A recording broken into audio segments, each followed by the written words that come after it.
সরকার কি করছে আমাদের এখন প্রশ্ন যে আপনারা কি করছেন? আমরা কি সরকার নাই বলবো? এইমাত্র ঢাকা মেডিকেল কলেজের আইসিইউ থেকে আমি বের হয়ে আসলাম। একটি শিশু সন্তান, কন্যা শিশু মানে কত বয়স হবে, তার উপর যে অমানবিক নির্যাতন হয়েছে, তাকে যে মেরে ফেলার চেষ্টা করা হয়েছে, তার উপর যে নির্যাতনটা, এটা সত্যিকার অর্থে মানব সভ্যতার সবচেয়ে বড় একটা কলঙ্কের ইতিহাস।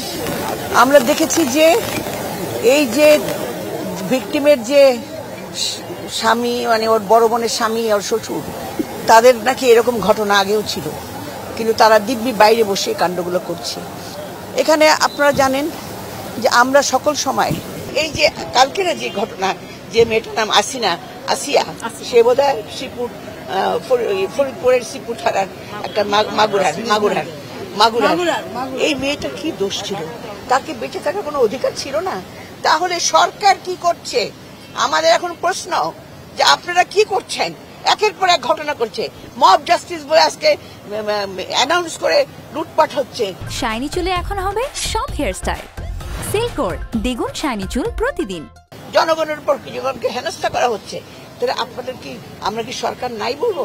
আপাতত আমরা অনেক আশা করে দিয়েছি, কারণ আমাদের আশা, যারা এরকম ইনজাস্টিস করছে, যারা মিছিল, ভীষণ ধর্ষণ চেষ্টা, হত্যা চেষ্টা, এক সময় বিচারহীনতা ছিল একটা সময়, এটা 10 বছর, এবং এখন বিচারহীনতা কেন হবে? কেন এদের প্রতি বিচার করে? কেমন করে জামিনে মুক্তি পায়? আজকে যে কথাটা আপনি বলছেন, কেমন করে তার সেই জামিন পায়? জামিন তো নিতে পারে না। এদেরকে কঠোর শাস্তি, ফাঁসি হওয়া উচিত। এইটুকু শিশু সন্তানকে যারা ছাত্ররা প্রতিবারই নামে আন্দোলনে, সে 69-এর গণ আন্দোলন দেখেন, 91-এর আন্দোলন দেখেন, সবসময় দেখবেন ছাত্ররা সবসময় নেমে আসে, তার সঙ্গে নামে হলো জনগণ।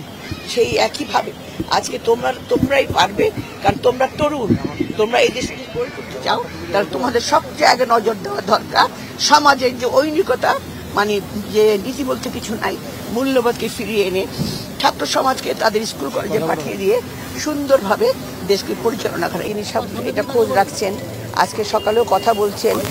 আমরা এই জায়গায়, আমরা নারী ও শিশু অধিকার ফোরাম থেকে সদস্য সচিব আমাদের নিপুণ রায়চৌধুরী আর আমরা শিশু সন্তান, তার সম্পূর্ণ ভবিষ্যৎ পড়ে রয়েছে, তাকে বন্ধু মেরে ফেলার চেষ্টা করা হচ্ছে।